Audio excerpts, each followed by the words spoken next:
This panel is officially beginning. Hi. Welcome to Acting 101. My name is Dave Autovino. Hey, everybody. Okay, so we did a little like, do you have any acting experience? Do you have any? So this is Acting 101. This is going to be what it says on the tin. This class is best directed for first-time actors, actors with maybe limited experience. Now, if you are a more experienced actor, say you went to college, you got your BFA, say you are like a 10-year veteran of your local community theater, or to say you in fact work professionally. While this class is not explicitly geared toward you, I'd still love it if you stuck around and considered this class, you know, just like a workout at the gym with a new trainer.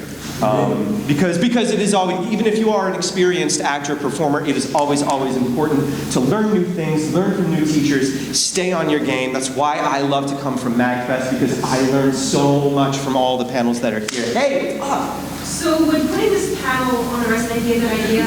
Absolutely. Okay, but in a professional context, if you don't have any professional credits, or if you don't have any stage credits, then yes, absolutely put this on your resume. If you need to fill out your like training and experience section of your resume, yes, by all means put this on your resume.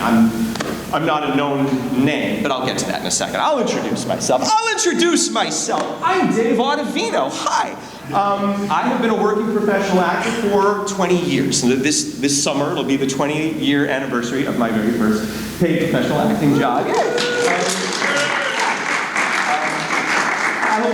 I hold a Bachelor of Fine Arts degree from Niagara University in theater studies. I am certified by the Society of American Fight Directors for 3 styles of stage combat. I am a member of Actors Equity Association, which is the AFL-CIO affiliated union for professional stage actors.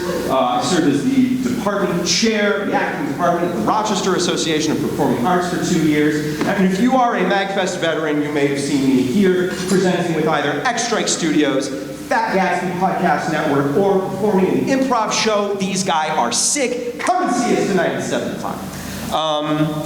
I am a classically trained Shakespearean actor, so that's my job. I do the plays. I also sing and I dance, so I perform in professional musical theater. I do local commercials and film work. That's me and the little girl over there. That's my daughter. It's her first speaking role in a commercial. I was very proud.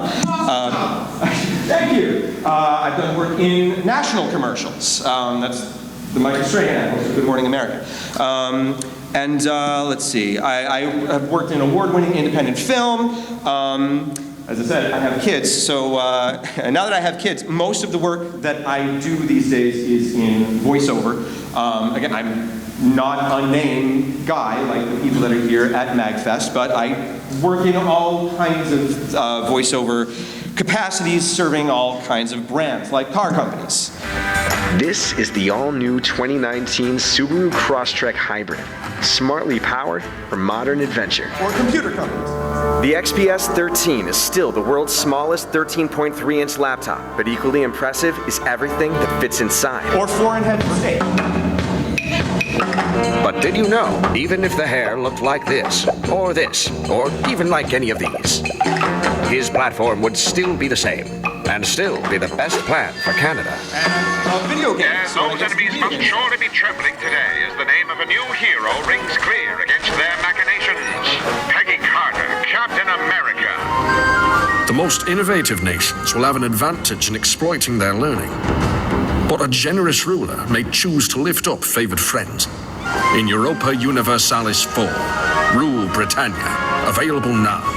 To be in video games instead of just selling them. Like This Is the Police 2, also starring MAGFest. Whether you realize it or not, that's why the press called you the Caesar of corruption. And you can find lots of kings of corruption in the newspapers as a new one every month, but I've never seen a Caesar.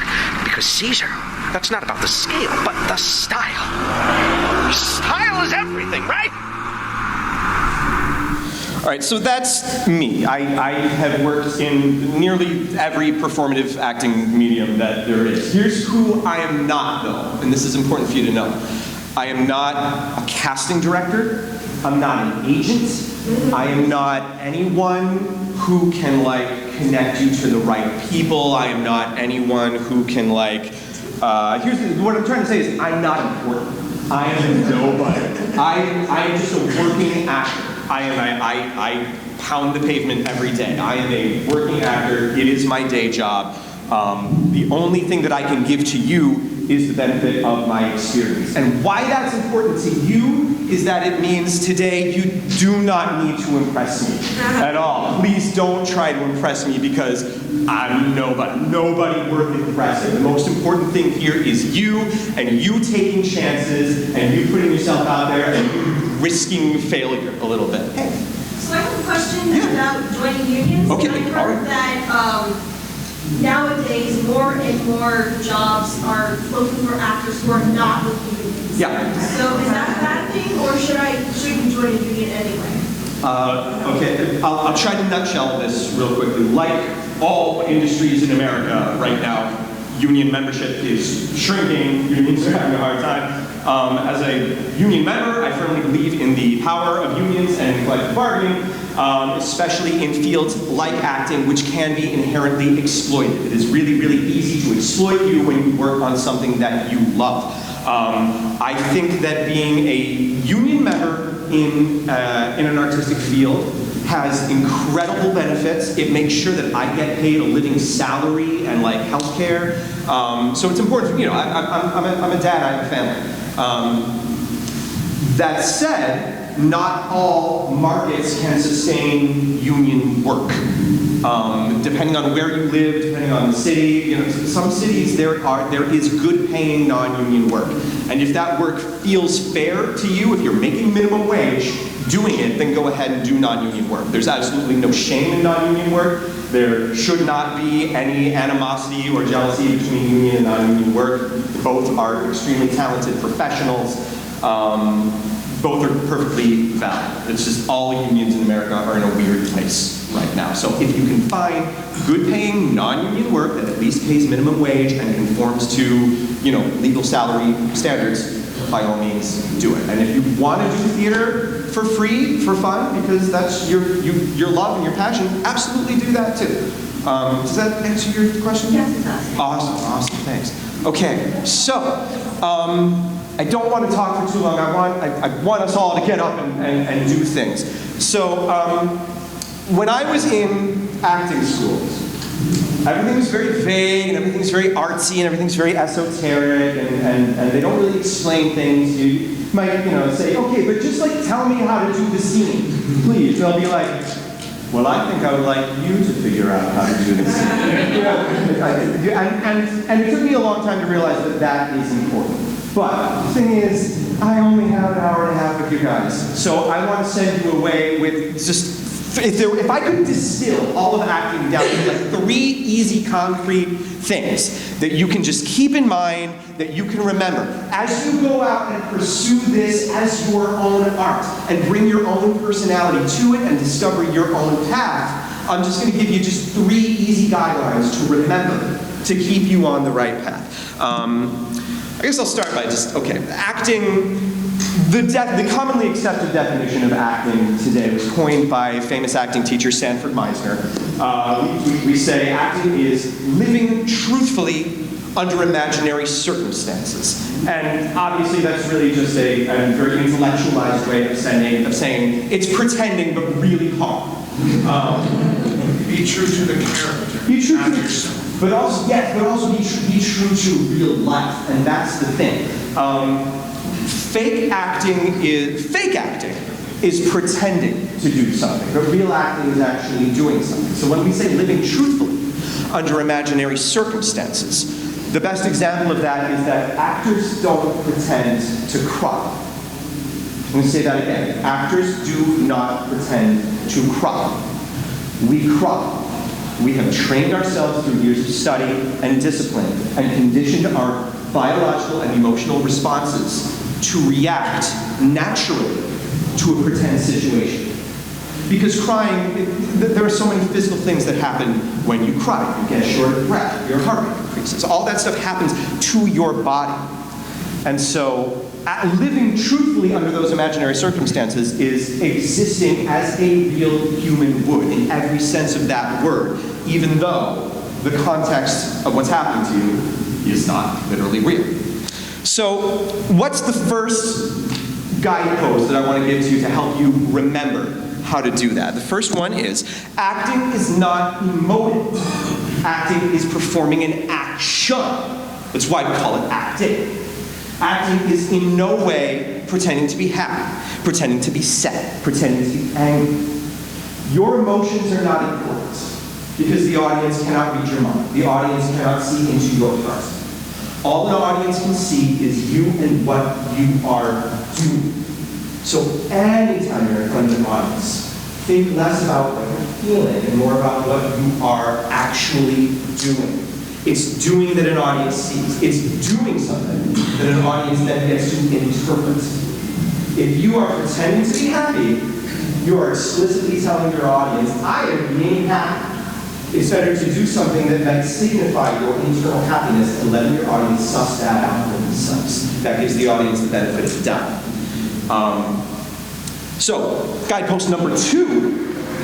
How do we find those actions? You look for the verbs. You find your verbs. Verbs are so important. Assign a verb, part of speech that is an action word, to whatever you are doing on a moment-to-moment basis. It's also helpful if you're doing kind of acting where you have scripts. Look for the verbs in those sentences. Those verbs are usually the most important words in those sentences. Those verbs are what often are the thing that is driving your character. Verbs are by their very nature, active words. And audiences, we are engaged by things that are active. We are less engaged by things that are passive. If you are ever doing something passive on stage, if what is called for on stage is that your character is depressed and is sitting still, that still requires you to do something. But you have to look really, really hard to find that verb. And speaking of looking really, really hard, that brings me to the third thing, and that is make specific choices. When you find those verbs, when you find those actions, when you make those acting choices, you want to make those bad boys as specific as possible. Because generality is boring. Generality and broadness, unspecificity, doesn't speak to the human condition. It's cheap. It's easy. It's the equivalent of the stand-up routine that says, boy, men and women sure are different, aren't they? Yeah, okay, that's broad, generalized statement. It means nothing to us. It doesn't touch us in our hearts. Specificity communicates something right to your audience's heart. They feel it. They grok it on an emotional level that can't be articulated. So when you are making these choices, be as specific as possible. Drill down. Are you having trouble hearing me in the back? I'd love for you guys to come up. If you can come up and fill out the seats near the front. Because if anyone has any questions, please, come on. Come up. I'm not going to speak for much more. Anyway. Do it! Don't tell me what to do. I'll tell you what to do. So those are, again, the truth is there are no rules to acting. The truth is it is an art form, and we all find our own way to it. But if I could send you away from here with just 3 important things for you to remember to get you started on your own journey, it is these 3 things. Perform an action. Find a verb to describe that action, and make that verb as specific as you can. Those are the 3 most important things I can possibly teach you. Those are concrete things that if you remember, use those as your mental guideposts. You will learn when to break those rules. But in my hope, this is what's going to give you a good start. So, with that, all right, we're only 15 minutes in. Okay. I wish that there was more floor space, because what I'd like to do now is to get everybody up and I would say, let's come on over here. Let's come on over to the side where there's more room, there's a little more room.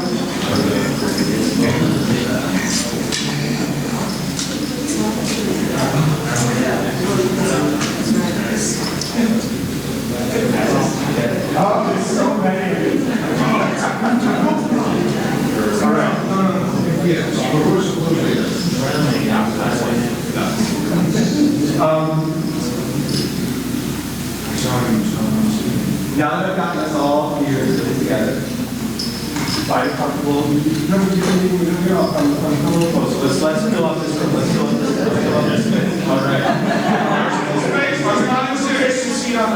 If you are not comfortable taking a seat on the floor, then like, you know, grab a chair, maybe pull it up nearby in the back. But I would love us all to just sort of like sit up and. Yeah, of course, we're comfortable with the chairs anyway. Again, if that is not comfortable with you,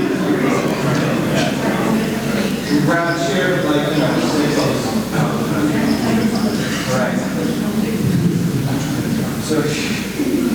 All right. So what I would like us all to do right now is just close your eyes and take a really deep breath. Take the deepest breath you possibly can.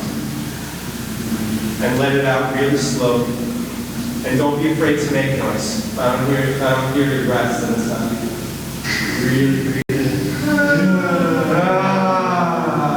Let it out, make some noise. All right. Now, I want you to think about your left arm. And focus all of your attention on just that left arm. For right now, your left arm is all of your body that exists. And now I want you to tense up the muscles in that left arm. Squeeze that arm, make those muscles feel tight. Make it feel like they're a balloon that's inflated, pressing against the inside of your skin. Tighter, tighter. Now relax that. Now I want you to think about your right. Focus on all the parts of your right. Over the elbow, one of your fingertips, one of your knuckles, palm of your hand, and feel some tension. Make some tension in that right arm. Make those muscles really, really tight. Tighten them up. Feel that pressure, balloon inside you when you burst. And now let it go. Good deep breath. And now, in a shocking turn of events, I want you to think about your left leg. Think about that left leg. I know it's saying it's bent. Think about what that means. Think about the shape of your muscles. Think about whether your weight is on it right now. Think about whether your knee is sitting in a strong position. Tense up the muscles in your foot. Tense up the muscles in your calf. Tense up the muscles in your thigh. And now let go. And now, surprise, surprise. I want you to think about your right leg. Think about your toes. We're going around. Flex your foot. If it's difficult to flex your foot inside your shoe or while you're sitting on it, feel that tension. Feel that pressure.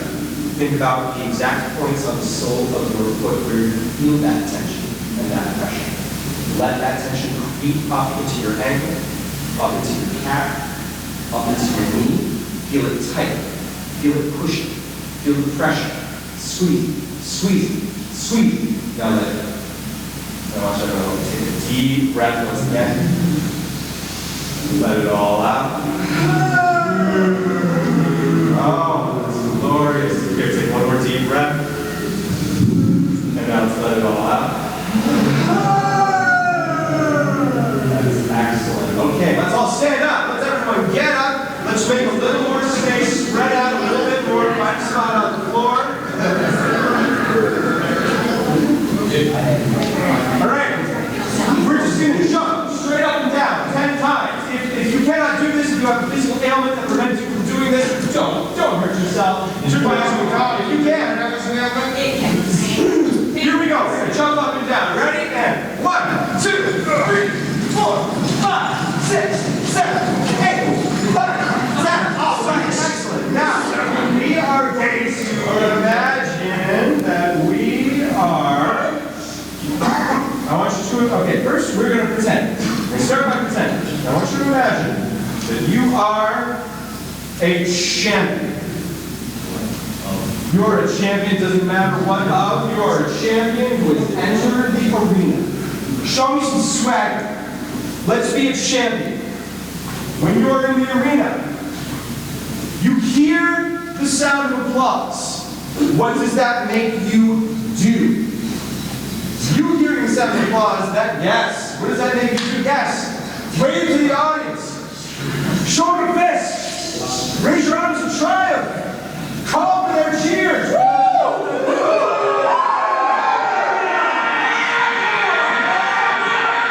You feel sweaty. That's a passive feeling. feel sweaty, what do you do? What is your action when you feel sweaty? You wipe it off. You fan yourself. You air out your fist here. If you feel breathless and tired because you just vanquished your opponent, what do? What is the action? Oh, yes. What is the action you do with your body? You're cold, you're stretching, you're hunched over. If you are thirsty, what do? You just grab a bottle of water. Yes, just grab a bottle of water. All right. Now we're going to walk down into a cell. A dark, spooky cell. It feels cold and smells damp in here. What does that make you do? Action that you do in response to that imaginary circumstance. It is cold. It is chilly. The air is damp. I see some people, I see some people up. I see some people walking very carefully. It is dark. It is difficult to see. There is little light. It's not pitch blackness. There is little light. It is difficult to see. See people feeling around. See people staring. Squinting. These are all specific actions that we do in response to imaginary circumstances. You hear a scratching noise over in the corner. Yes, there's reaction, there's trepidation. You hear timbers crackling the bottom.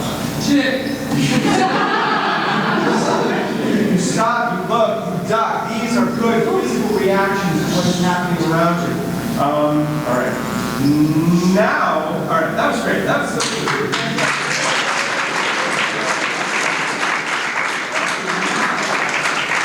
Go sort of back over here to the center, and let's line up in front of the microphone.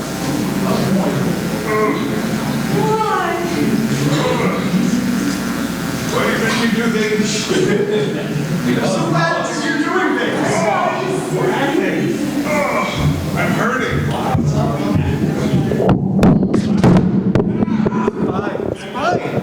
It's a Samson. That's a durable microphone.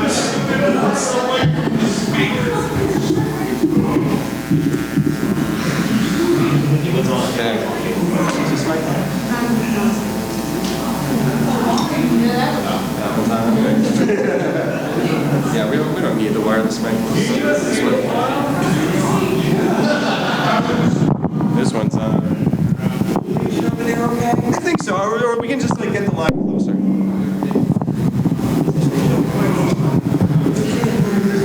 Yeah, we don't need a stand. You go ahead. All right.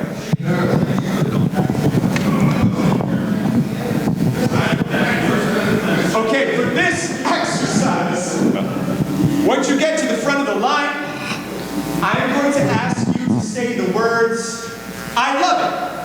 That's all. I ask you to say the word, I love it. But I'm going to give you just one little sentence of context that will change how you say those words. I love it, as if it's food that tastes amazing. I love it. Awesome. Great job. Pass it right down. I love it, as if it's food that tastes terrible. I love it. As if it's a surprise gift. I love it. Awesome. As if it's a gift that you did not want. I love it. It's a beautiful work of art. I love it. It's an evil idea. Oh, I love that. You're listening to your favorite song. I love it. Everybody else hates it except for you. I love it. So now, what I'm seeing so many of you, like you're doing wonderful things with your faces, you're doing things with your breath, you're doing things with your body. It's all great, wonderful stuff. I love it as if it's the code word of the secret entrance. I love it. All right.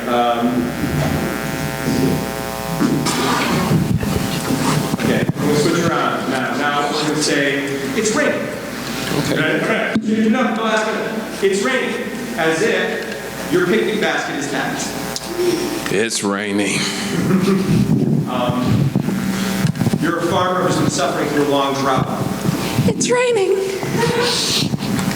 You're running into the room soaking wet. It's raining. Awesome. You're a TV weather forecaster. It's raining. You're a weather forecaster whose previous prediction was wrong. So it's raining.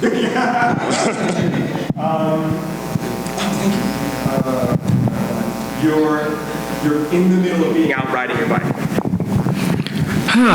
It's raining. Awesome.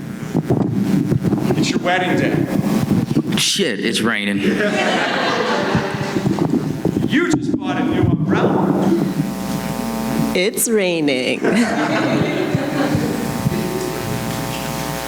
Say your own name. Michael. Say your own name as if you're correcting someone. It's Michael. Say your own name as if you're sick with a sore throat. I'm Kim. Awesome. Say your own name as if you are being arrested by the police. I'm Brent. Awesome. All right.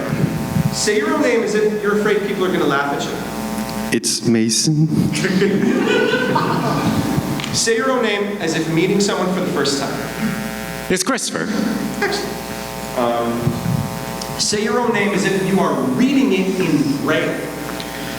It's Killian. Say your own name as if you are reading it on a tombstone that's hundreds of years old. Jason? All right. Say your own name as if you are volunteering for a dangerous job. Marek? Excellent. All right. Back to I love it. So many.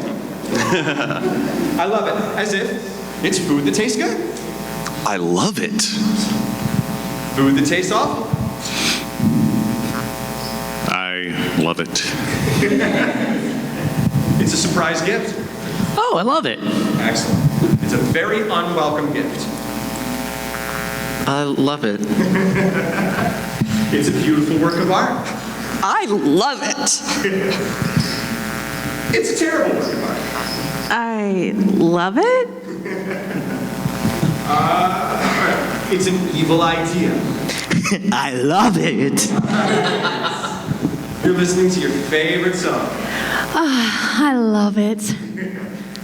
You're listening to your roommate's terrible DJ set. Yeah, I love it. Everybody hates it except for you. Well, I love it. All right. It's the code word at the secret entrance. I love it. It's raining, as if picnic basket's all packed. It's raining. Yeah. You're a farmer who's been suffering a drought. It's raining. Nice. Running into the room soaking wet. It's raining. TV weather forecaster. It's raining. Excellent. Weather forecaster who had previously predicted it was going to be sunny. It's raining. Out on a bike ride. It's raining. Nice. It's your wedding day. It's raining. You just bought a new umbrella. It's raining. You're alone in your bedroom. It's raining. You are currently homeless. It's raining.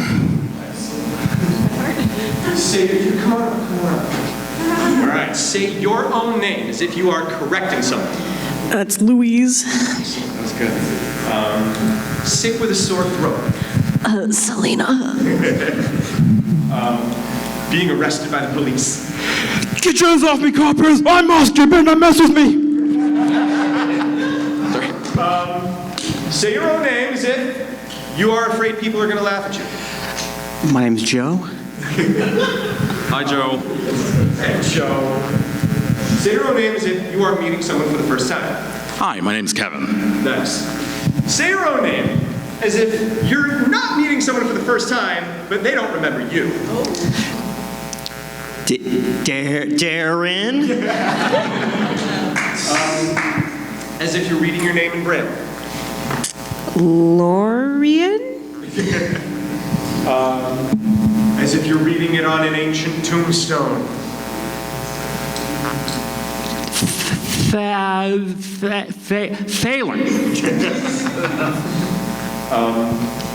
As if you're volunteering for a job that you will not come back from alive.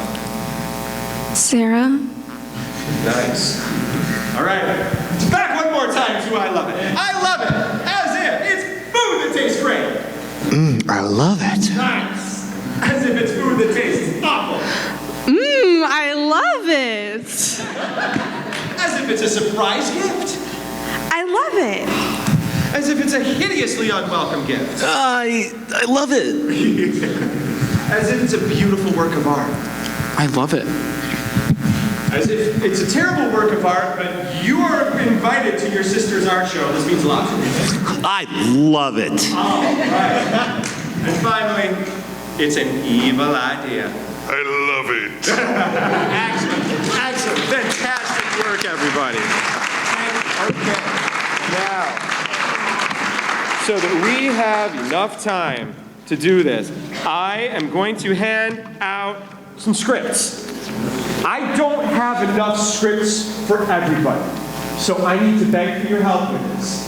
I only have like 36 scripts, and there are probably 50 of us.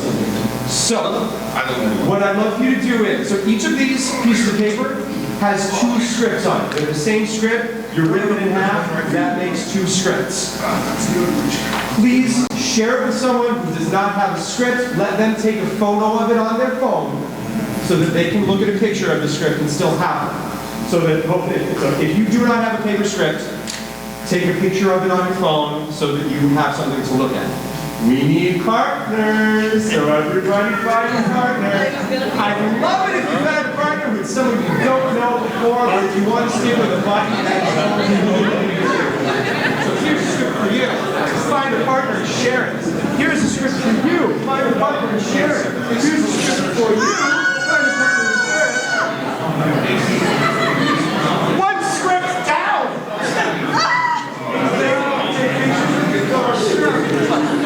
Got it. God damn it.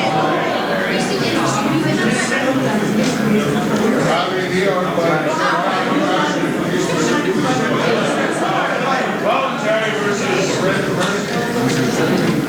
you people are catching on real quick. One of these parts is A, one of these parts is B. You decide who's going to be A, you decide who's going to be B. Sure.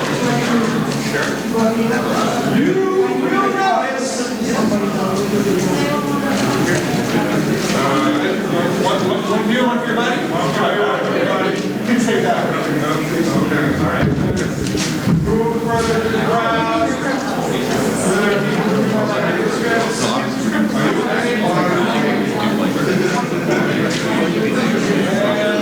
All right, that's it. Please share. Again, there's 2 scripts per page. Rip them in half. Share it with someone who does not have a piece of paper. Phone was on their phone.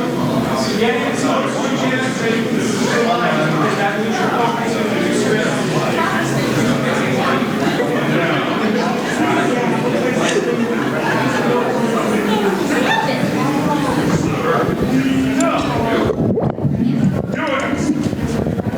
Can everybody hear me? Hey, everybody. Once you have a partner, once you have a script, I want to take about 15-20 minutes, let you go off on your own, and you are going to practice this script. Now, you will notice, these scripts have 0 context. There's no scene, there's no characters, there's no history. All there is this moment and these words. And when you are in an acting context, in whatever capacity you are acting, that is usually all you get.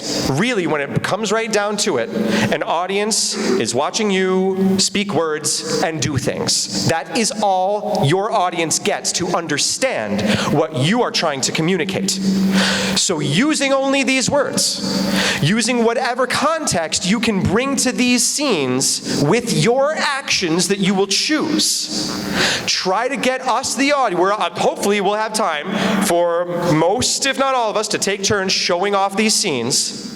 And hopefully we will be able to effectively communicate what you think is going on in these scenes. All right, so let's come, what time is it right now? It's 12. It's 12?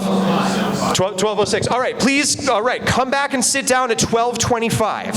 12:20, 15 minutes, let's say. Come back at 12:20. And please, and come see me if you have any questions.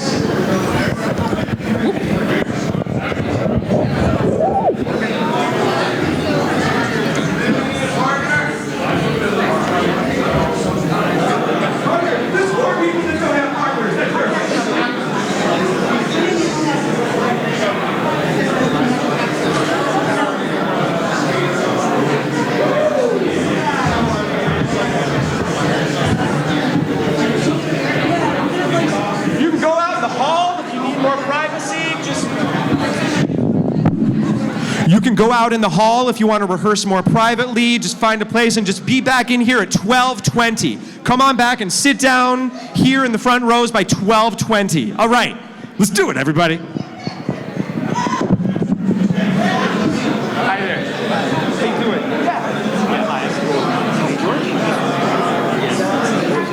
You're a voice actor. I saw you in the guidebook. It's great to meet you. Me too. I saw you in the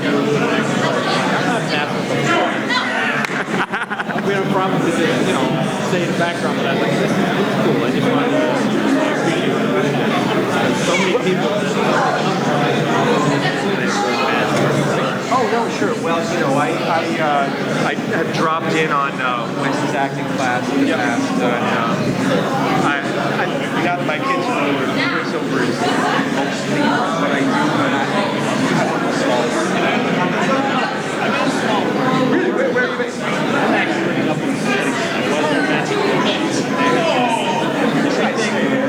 yeah, but everything I do is really not unique. Local or there's a lot of me? No, I don't. I used to be on voices.com. But I mean, yeah, that's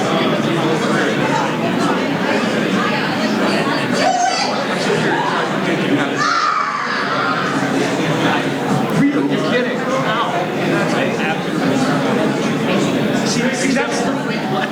See, that's what I want to tell people is that there are so many different journeys to making this your thing. Hey, you guys, sorry. Oh, yeah. Ooh. No, I'm going to say no. Because it's not like a guessing game. I want you to use what you need to be able to. All right, no worries. I got an answer right now. Yeah, if you have a prop, that would be all right, no worries. And if I communicate it perfectly and will not confuse the other. You're a cheater. You can't break people off into their own breakout sessions. This isn't how you run a panel. How am I going to cover an hour and a half? I know. I'll make them talk to themselves. You're cheating. Oh, sorry. When do we have breakout panels at frickin' MAGFest? There's no breakout sessions here. All these This is it. Everybody's man. Please, do something. I don't know. If this is how we start the change, maybe that'll help us start making them act normal at 3:30 in the morning. Is that too much? Am I overreaching? As long as they don't pull the fire. Well, everyone at MAGFest loves to share, too. So not only does this give everyone an they all want to, when you get a chance up the microphone, you want to share your own stuff, you want to share their own stuff. So this gives everyone the chance to not only share with each other, hopefully we're going to have enough time for as many of them as possible to share with the audience. I find these environments, too, unlike people coming into class on the street or in the environment, these people are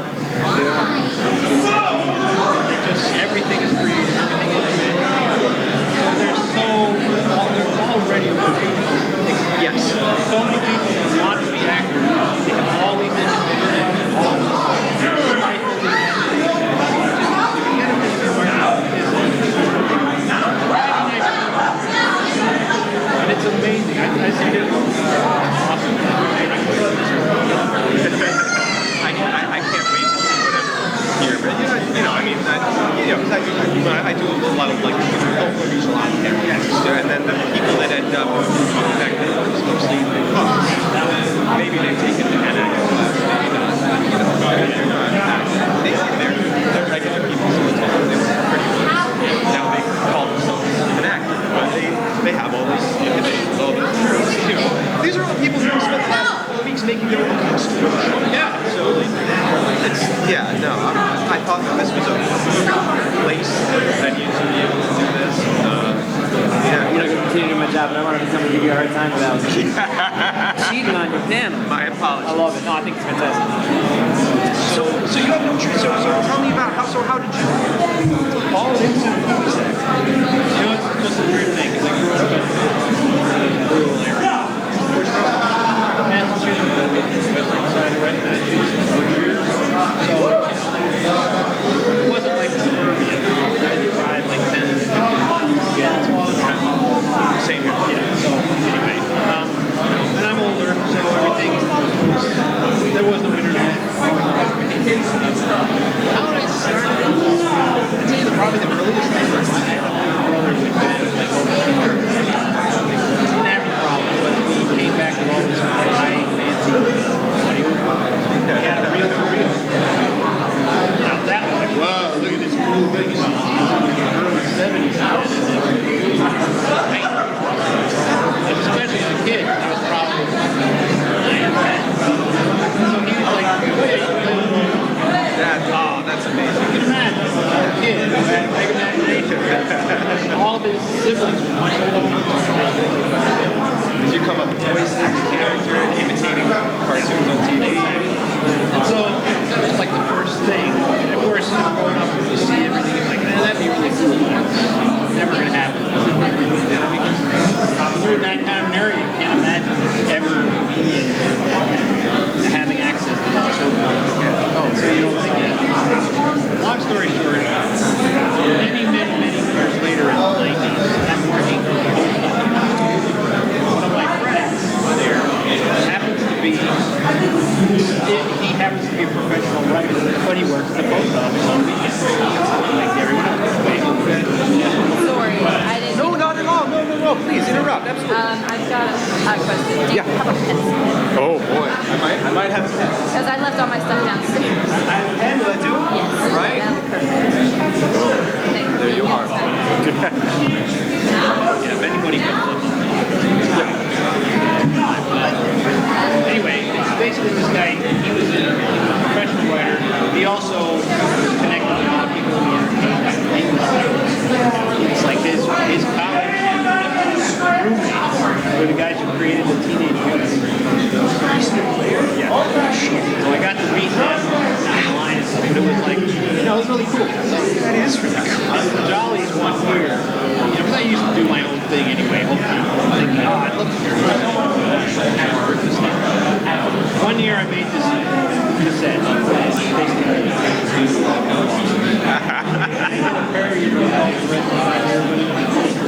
With all the jokes very inside jokes. But it just went over huge. People just love it. Even the big players are fun. He comes up to me. You know you've done it right. Well, he comes up to me. We've been friends for a while. So, why did you do this? I just wanted to do something fun. So, we practiced. Making yourself he was that kind of a brutally honest. But that's excellent because that's someone telling you, hey, you have talent. You should pursue that. Next thing I know, he gives me a call. He calls me up and says, hey, I just ordered you something from Amazon. He was on the internet long before I was. It was like a book on voice on put out by this woman in the 80s. So that just opened it up. At that point, then I went to the boss and found someone who was sort of connected with the voice acting. And they had a team there. I said, okay, well, let's studio. I'll bring, the coach in to sure. I'm making the dude, I go in there and do my thing. And she basically give me little little bits of direction.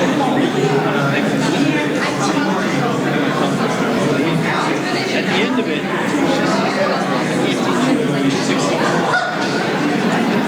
you're just what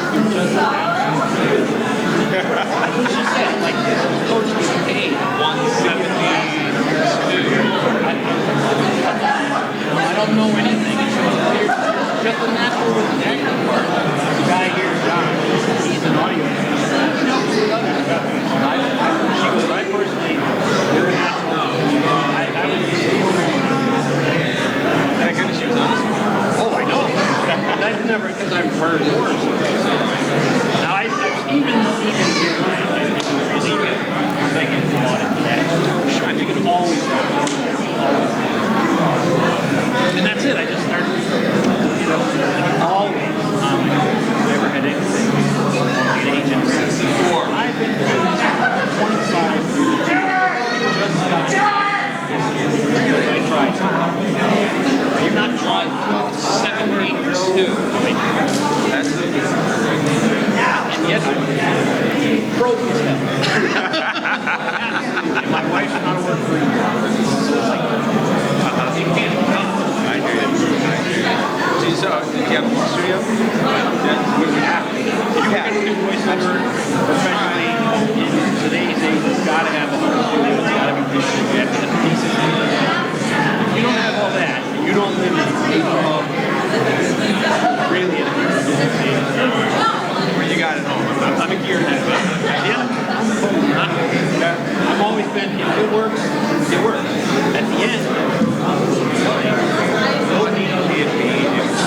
people go, well, I changed everything I need to change from, PC to MacBook, I've changed my mics from, the small ones, going in, and then I can't hear the wave file. Still sound like an idiot. My friend.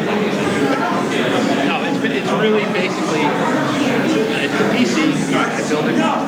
It's got a, Jesus. It's got a, a digital interface.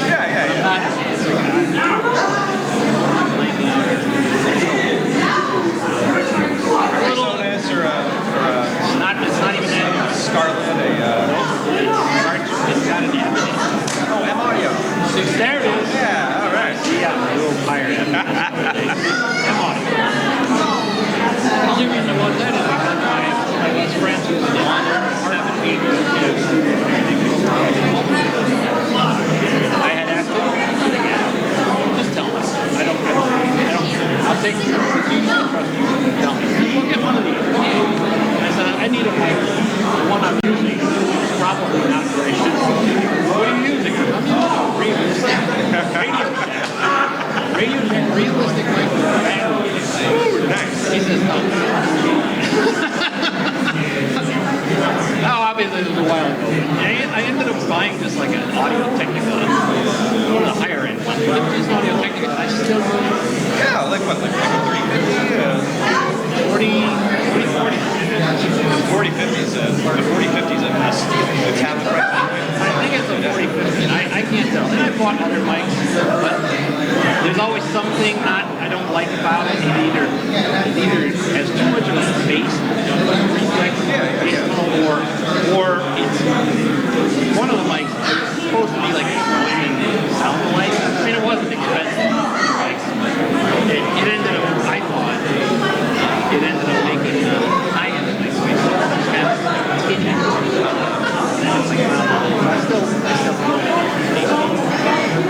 There's no reason to upgrade from that mic. That is still fun.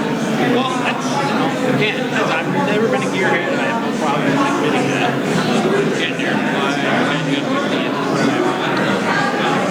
So, basically, yeah, my journey is just about when I showed your videos, how did you end up making work?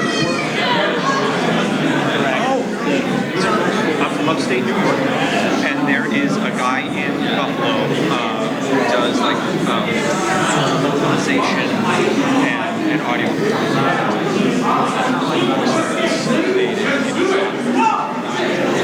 And so the games, a lot of games from Paradox cast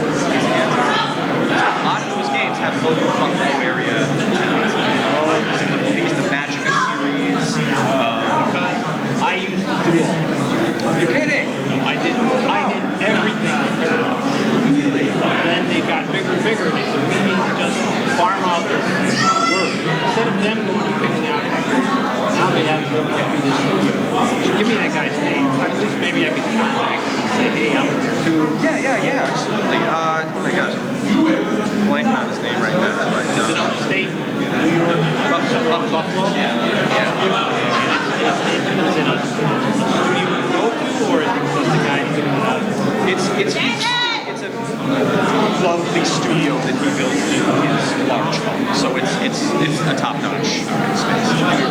Okay, hey, find me on Facebook. I'm easy to find. Okay. Dave Autovino, it's in the guidebook. I'm not on Twitter. But my wife's on Twitter. I'm mostly on Twitter for the social media. I'll tell you what. Give me a card now. Right. Give me an email. I'll show you the name of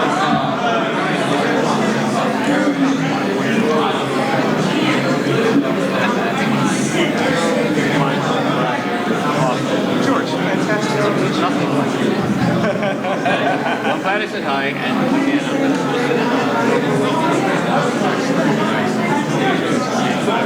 thank you.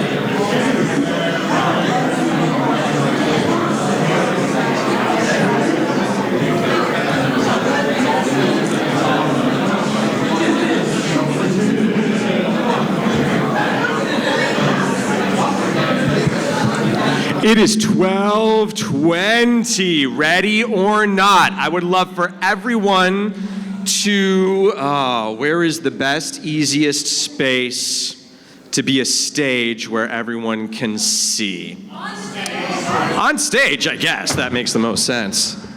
Who can help me scooch these tables back just a little?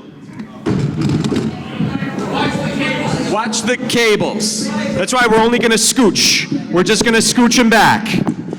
Sorry, part of tech ops. We'll not let you drop the mics. Thank you. Thank you, tech ops, for keeping this equipment safe. Okay. I'm gonna clear my stuff off. So everyone, come up, grab a seat in the front as close as possible. The only mics are here on the floor. Might be hard to hear. And let's watch each other perform. Who wants to go first? Get up on that stage. All right. Excellent. I really want to give as many people a chance to get up and do this as possible, so we're gonna hustle through a little bit. So you're gonna do your scene, and then audience, if you get what's going on, just go ahead and shout it out when they're done, all right? All right. Whenever you are ready, go ahead.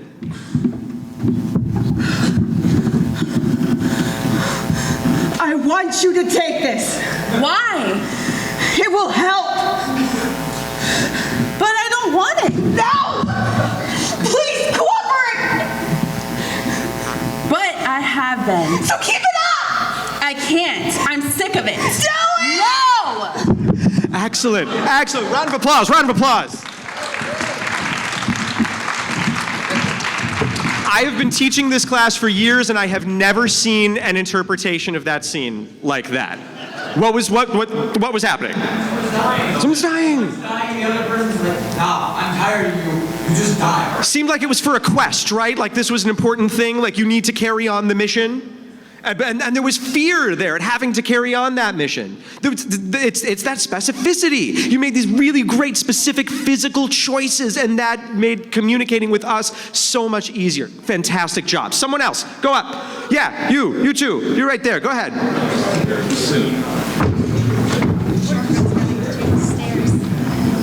I am monstrous. I want you to take this. Why? It will help. But I don't want it. Now, please, cooperate.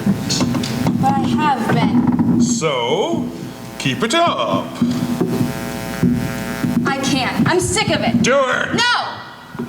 Excellent. Round of applause. So what I saw, great things I saw, was A, use of voices to indicate the character, and B, use of physical space, advancing and retreating. That communicates a character's relationship so well, that use of physical space. Excellent job. All right, next.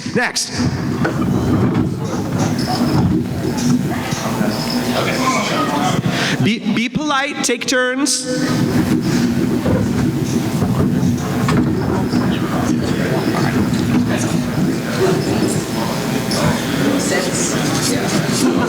That makes sense.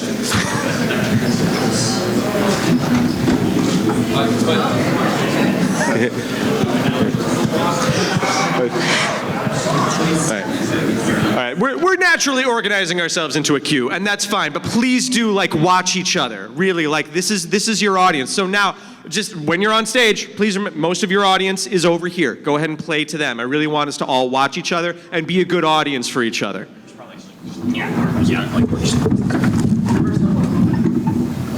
All right, rock and roll. Here, let me. I'm okay. But I want to. It's fine. But why? You don't have to.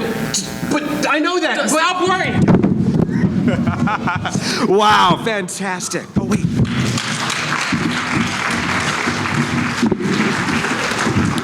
Great job, great job. Again, what a wonderful use of physicality to make what is going on way, way, way more clear. All right, next.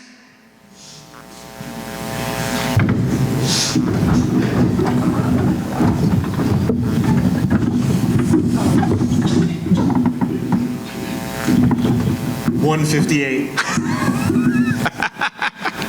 64. 96.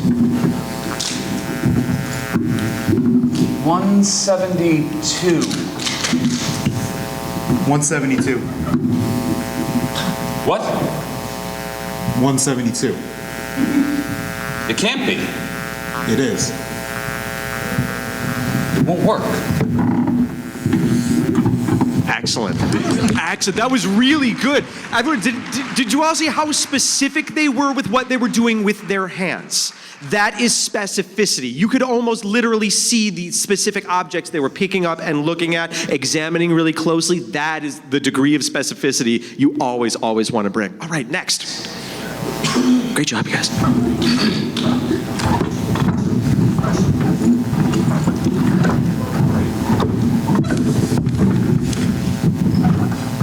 I want you to take this. Why? It'll help. I don't want it. Please, now, cooperate. But I've been... So keep on. I can't. I'm sick. Do it now. No. Ooh. Wow. Wow. Again, okay, so they made wonderful decisions with their voices, with a little bit of stammering, with the breathless quality. There's one very sort of high energy at first, and another voice that was a little bit lower energy, but then she delivers in the end. Oh, man! Hey, what a great creative twist and just great use of using your whole body. Great work. Well, there we go. Thank you. All right, next. Darn Wi-Fi. Oh, here, let me. No, I'm okay. But I want to help. No, But why? you don't want to have to do anything for me. No, I know that, but Stop worrying.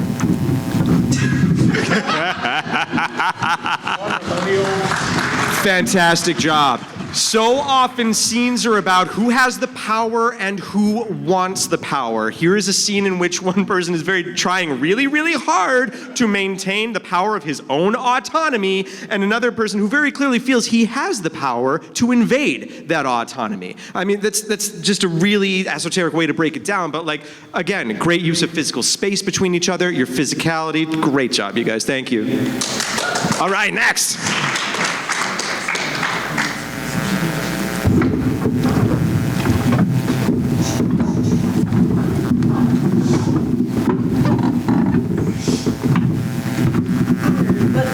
I'm okay. No, really. You don't have to. I know that. Stop worrying. Oh, that was fantastic. You saw how she kept getting in his face and he kept physically turning away. That's not only guiding our eyes. Okay, I gotta interrupt. Quick, the difference between cinematography in film and staging in theater, right? So, cinematography in film, the camera can be anywhere, and the camera is the audience's eyes, right? So, if we want to see you, trying to avoid being looked at, You just don't look at the camera. You look that way. On stage, you don't have the luxury of a camera telling the audience where to look. You use your bodies. So I'm going to approach you. You don't want to look at me. I'm approaching you from the other side. You don't want to look at me. I'm asserting authority over you. I'm going to do something creepy and like stand behind you, right? Like that's like a power thing. Or like I'm down here, now you are the one with the power. If this was cinema, the camera could be down here, making her look larger and more imposing. You don't get that benefit with live performance, so you do it with your bodies and the relationship of the physical space between you. Fantastic work, both of you. Great job, great job. Thank you.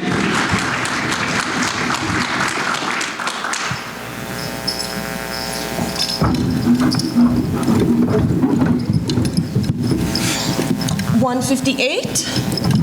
64. 96.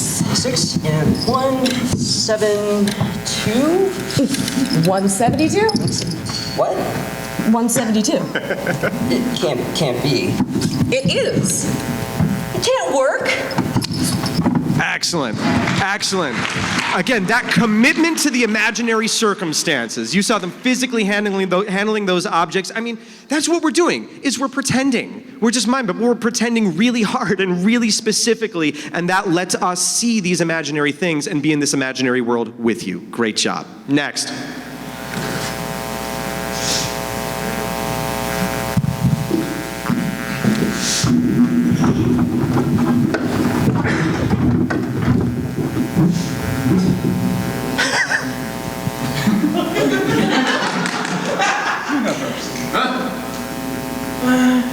You go. Really, why don't you?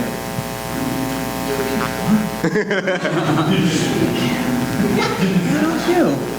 I don't feel like it. Please. It's so important. It just is. Oh, fantastic. Okay, again, if this was cinema, we would have the camera pointing downward to show us that there is something down there, that there is a drop. We don't have that. We just have ourselves. We have our bodies and our words. And that's all they had to do was show us. We all knew that there was something that they're looking down into an abyss. They made that so clear and so effective with just their bodies and their words. Great job, you guys. All right, next.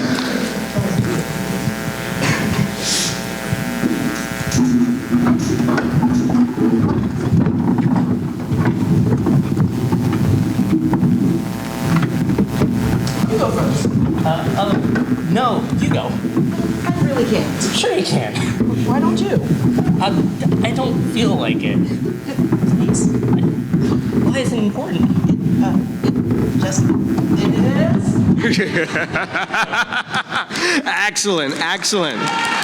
Again, the game that they just played with physical space in between them. You stayed put, you backed away slowly, and like as that space increases, it's like a rubber band gaining in tension. The further away you get, the more scared we get at what is over there. Great job. Next.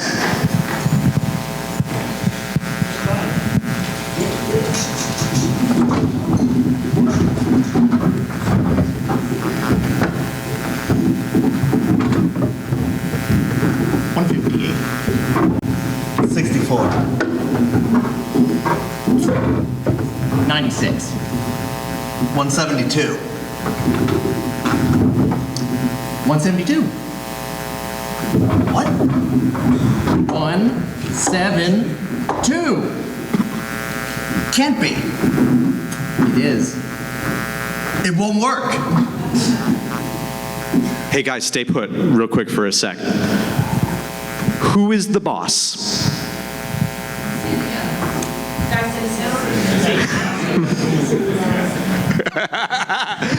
It is interesting we got a variety of answers. Personally, I think it's, there should be a variety of answers because this is open to an audience's interpretation. I think it's the guy sitting down. The guy standing up looks like he's doing the legwork. The guy sitting down looks like he has the easier job. The guy sitting down looks like he is the superior. That's again, it's a power dynamic, it's a character relationship that they signaled only using standing up versus sitting down. It's such a simple thing, but it can communicate so much. Great job, you guys. Thank you.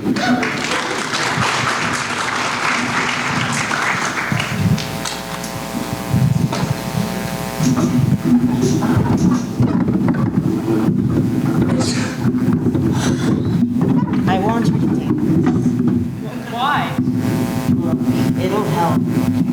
Take it. I don't want to. You just use some more dishes now. But I have been. No, keep at it, please. Keep at it. Cooperate. I can't. I'm sick of it. Do it. No. Excellent. All right. Real briefly, I want to talk about stakes and what is at stake in that scene. That particular scene is often interpreted as take this medicine, and those stakes can be very different. It can be the difference between just a petulant child not wanting to take the medicine that they've had to take all week. It could be a terminal patient who is just sick of prolonging their life and whatever pain it's causing them. It can go so many ways, and there's so many different ways to indicate the stakes and like at what level of importance this is to us. All right, I'll stop babbling. Next.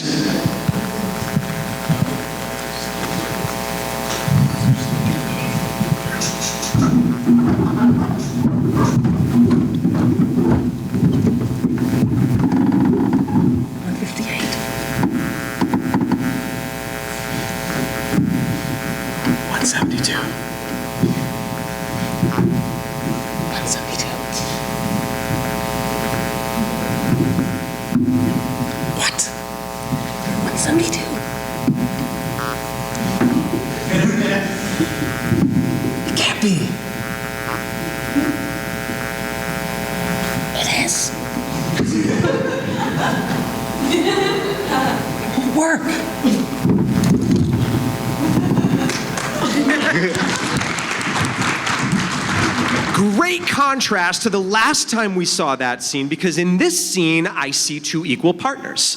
Part of what indicates that to me is the fact that you are both standing, you're standing relatively close, you both appear to be doing the same work, but also you placed a constraint upon yourselves. For some reason, you were whispering.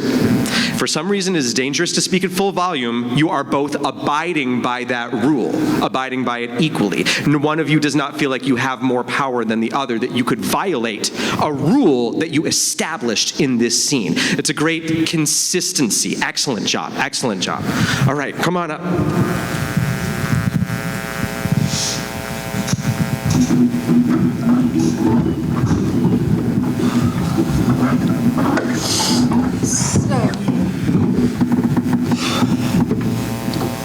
Take a deep breath and begin.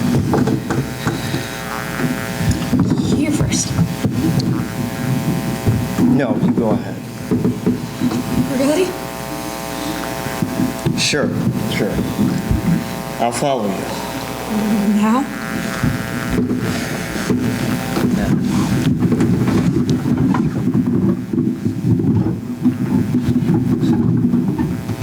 Okay, I'm crying a little bit.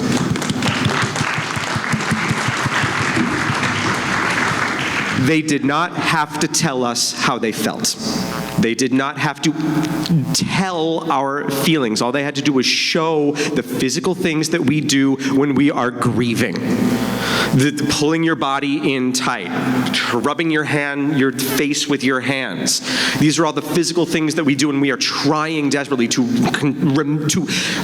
maintain our composure in the face of enormous trauma. Those are actions. Those are the actions. You showed us the actions instead of the emotions and let us figure out the emotions. And I cried a little bit. Great job, you guys. All right, next.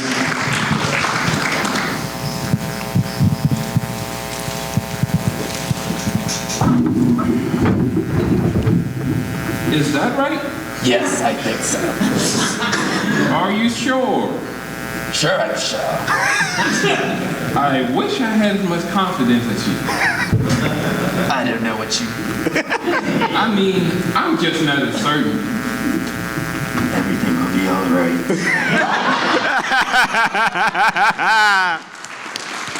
Oh, We saw great examples of more things, of the power dynamic. Someone's sitting down, someone's standing up behind them. The person standing up has power over that person, specifically the power to make their haircut look like they're an idiot. There was one more thing. Oh, and again, the level of stakes. Again, in contrast to some other ways we've seen this scene, it's clearly not a life and death situation based on the way that you were both reacting. I mean, getting the haircut, you didn't necessarily resist, right? So like, okay, this might be a terrible haircut, but what am I gonna do? Punch the guy? That sets our level of expectation so that we're not afraid for you, we can laugh with you. Excellent job, you guys. All right, next.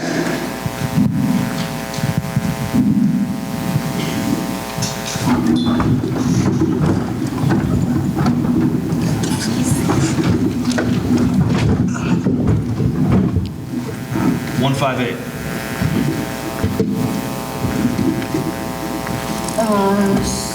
6'4". 96. 172. 172. What? 172. Can't be. It is. It won't work.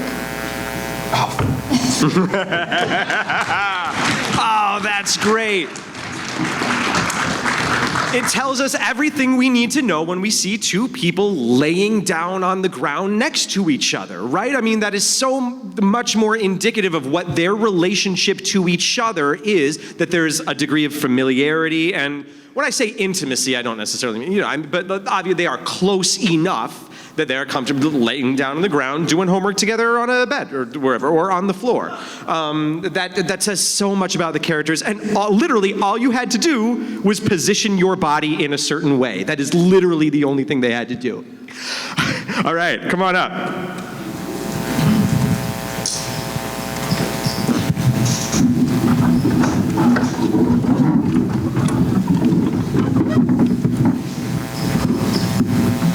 You go first. No, you go. No, you go. No, you go. Sorry, I forgot the line. Oh, my bad. Okay, I really can't. Sure you can. Why don't you? I don't feel like it. Please. Why is it important? It just is. Excellent, excellent. Are they strangers to each other? How do we know? She's touching them! Again, it's that level of physical intimacy that it is a physical action that unconsciously signals to us the dynamic of their relationship. Great work. Next.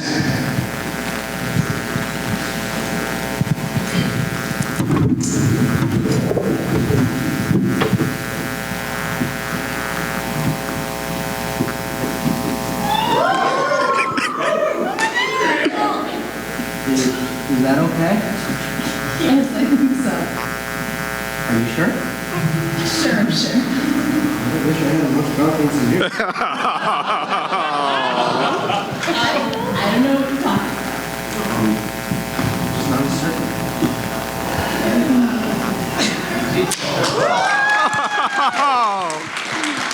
Damn you, I'm crying again. Oh.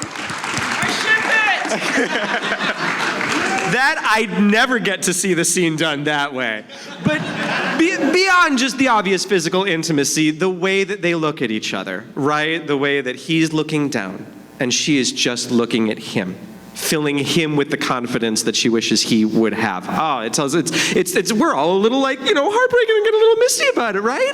Because we see it, because when we it's again, it's a subtle physical thing. He's not telling us that he's feeling insecure. He doesn't have to. He's showing. We've all heard of in movies that you need to show instead of tell. That's what we all just saw. Great work. Lovely. And I'm crying a little bit. All right, come on up.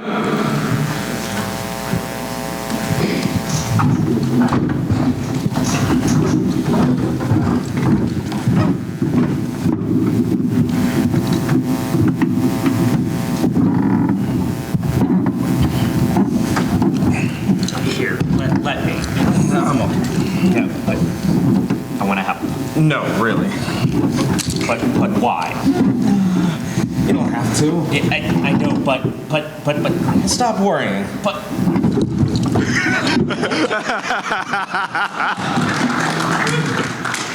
Wait.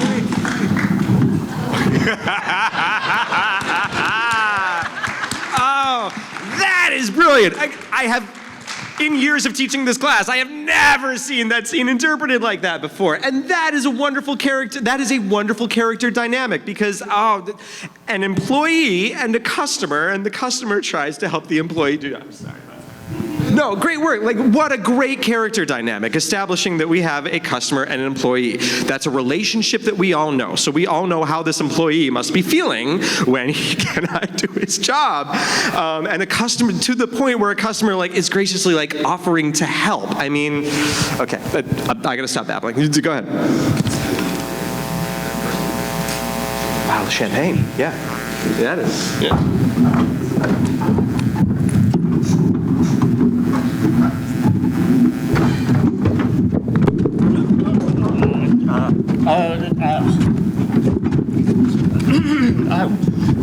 Yeah, you go first. You go. I really can't. Sure you can. Why? Why don't you? I just don't feel like it. Please. Why is this so important to you? It just is.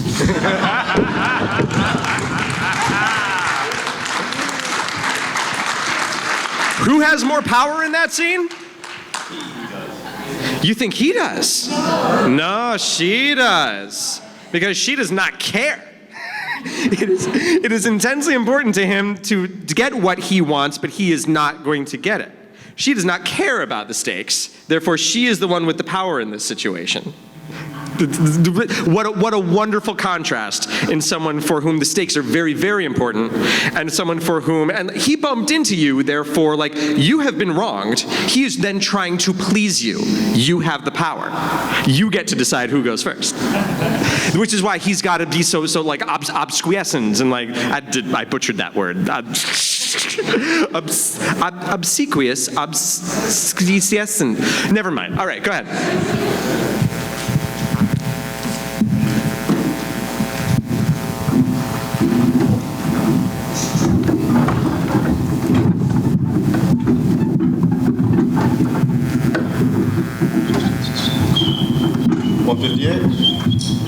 $158. 64.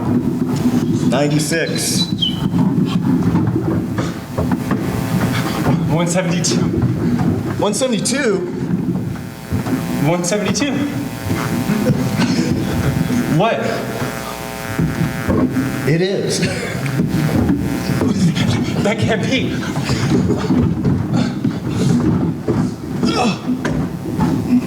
It won't work. Excellent. That number scene is really, really hard. There's almost no, it's just a bunch of numbers. There's such little context. I think after seeing that scene, we still do not exactly know what the numbers mean. We don't have to. We know what the relationship is between these two people that we are seeing. We see that one is superior, that one is the laborer in the situation. We know that one is panicking, that one is angry. We know their character dynamic. That's the story that we're telling.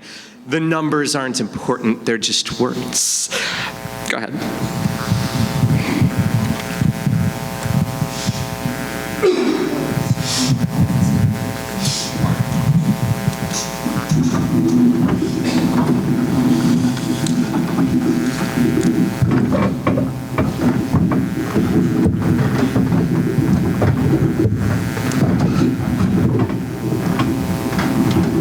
So?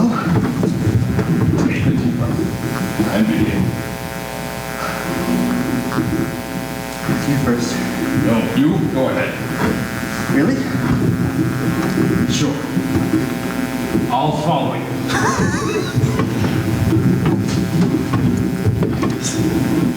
Now? Oh, now!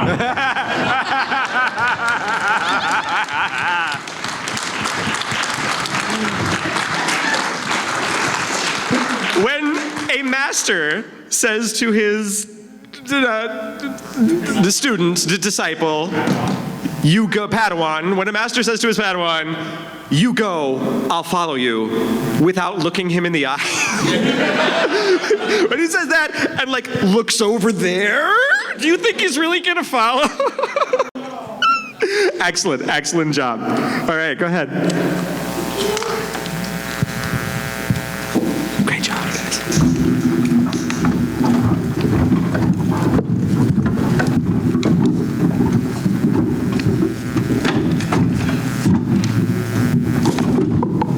Oh, here, let me. I'm okay. But I want to. No, really.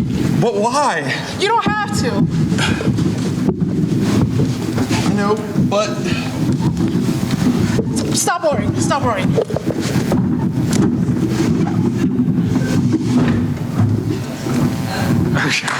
Excellent, excellent.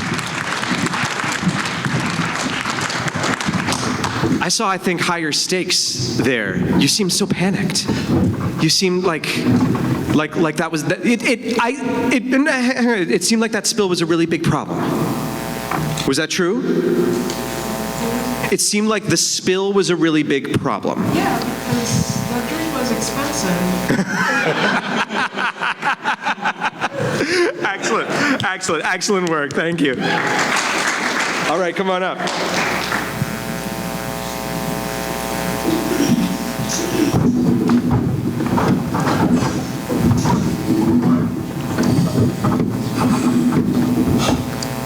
You go. Paul, you go. I can't. You go. Sure, you can. Why don't you? I don't feel like it. Please. Why is it important? Just is. All right, all right. The only time that we can be brave is when we're frightened. When we don't want to do something, we smile. Right? All right, go ahead.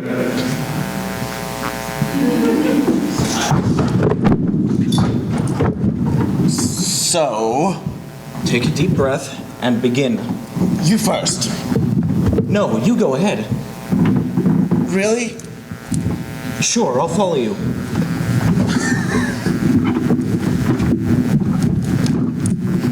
Now? Now!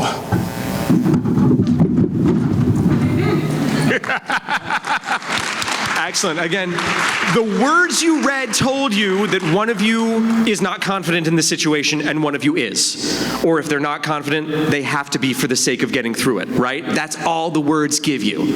And yet, you know, when you fill it out with all these physical actions, when you fill it out with looking around for danger, suddenly we've got context. Great job, you guys. All right, come on up.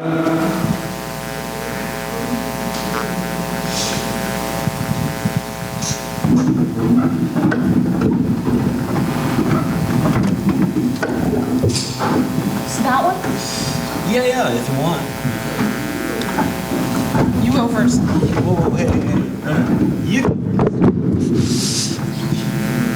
Yeah, sure, I'll follow you. Like now? Now, go on. Hi, I'll have the black tea with the tapioca pearls. Sorry, man, but we're out of tapioca pearls.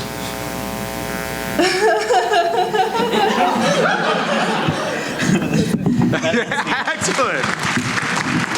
So same scene, but lower stakes, right? First we saw a life and death scenario, and then we see a tapioca pearls and no tapioca pearls scenario, and that is all in their body language. They indicate how important this is to us. All right, I'll go ahead.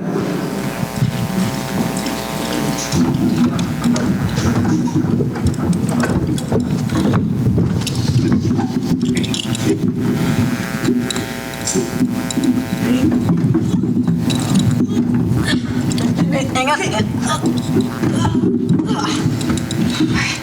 that right? Yeah, I think so. Sure? Sure, I'm sure. I wish I had your confidence. It'll be okay. Sure, all right. Excellent, excellent. Great commitment to physicality. Again, that specific mime work. You specifically imagined the specificity, lets us know what's going on. Great job. All right, last up, we made it. Oh, we made it, everybody.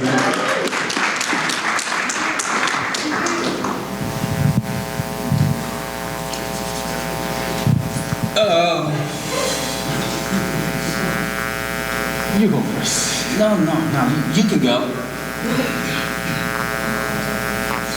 I really can't. Sure you can.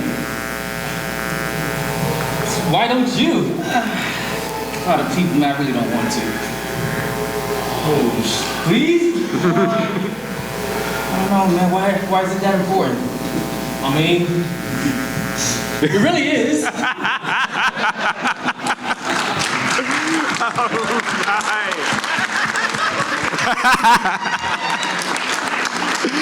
Oh, unconscious signals of posturing. Both of you were rubbing your beards a little bit. One of you hugged yourself tight to sort of take a defensive posture. The other, you opened up your arms to show like, no, I'm cool. Look at my open body language. I'm fine with this. You have all done such wonderful, wonderful work here today. I want to thank you all so much for like just giving yourself a chance to just have fun and play and commit to pretending like a grown-up. In the 3 minutes we have left, this is, here, I'm going to sneak out here so I'm in the middle. Acting is an art form. It is esoteric. It is difficult to explain. It is difficult to put into words and codify and make rules.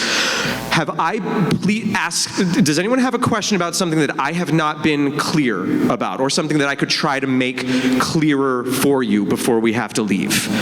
Because I know that this can feel vague. I know that this can feel like, he said a lot, but what did he say? Yeah. So, how is voice acting different than the kinds of acting that we discussed today in terms of the points that you made? All right, so I'm sure if you've been to any of the other voice panels here at MAGFest, a lot of them will say, even when you're in the booth, you still have to act with your whole body, right? That is something that I do. It's something that I need to do in order to bring the stakes to the situation, because you're in complete isolation, especially at the professional level. Most voice acting recording happens in complete isolation. There's no longer actors in a room all together to play off of each other.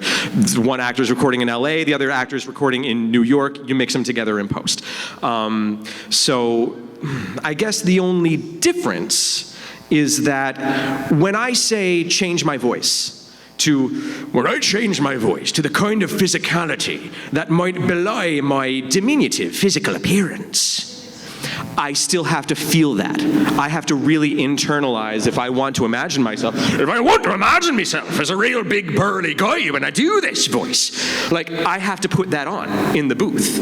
And so to do that, again, so why we did those exercises where we're tensing our arms and stuff, I'm feeling what it feels like to be that guy. You know, I'm letting my stomach out. I'm making myself bigger. I'm carrying myself with my chest out more. I'm walking like from my groin here. That's where this guy would kind of lead and strut. I'm physically becoming that guy so that I can feel that in the voice. Does that make sense?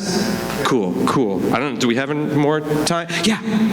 What would you recommend next to continue growing? Every one of you lives near a community theater. Every one of you there is a community theater in your town. I grew up in the smallest little tiny farming town. I still had a community theater. Your next step should be find yourself a short monologue from your favorite movie. Look online for when that community theater does their auditions. Practice that monologue in the mirror. Do everything that we talked about here in class. Find the verbs, be really specific. You are gonna go to that community theater audition and you are gonna blow them the heck away. And they are gonna ask you, please come up on stage and join us, because you have passion, you've done hard work, and you would be such an asset to us. You will do your first theatrical production, which even at the community level, the basic mechanics of going through rehearsing a play is virtually identical to the way it is at the professional union level. So you will have experienced exactly what professional actors experience. If you go out to your local community theater, audition for a play, and you're gonna book it, because you have found a great monologue, you've done all the work that we talked about here in class, you didn't half-ass it, you're gonna blow them away. And once you've done that, you will have had the experience, you will have done acting, and you will have failed at some things, and you will have succeeded at some things, and you will be braver next time. Do that. Please, I encourage all of you to do that. And with that, we are out of time. I'm so happy that all of you came here to play with me today. Thank you so much. Listen, find me. I am easy to find on the internet. Find me on Facebook. My name is David Autovino. I'm going to put that back up there. That's my name. I don't have a pseudonym on the internet. I am David Autovino. That's my name. Find me on Facebook. Send me a message on Facebook. If I haven't answered your questions here today, ask me. I love to talk about this stuff. I love helping people. I love answering questions. So please, let's hook up and keep your acting and artistic journey going. Thank you so much, everyone. Have a wonderful MAGFest.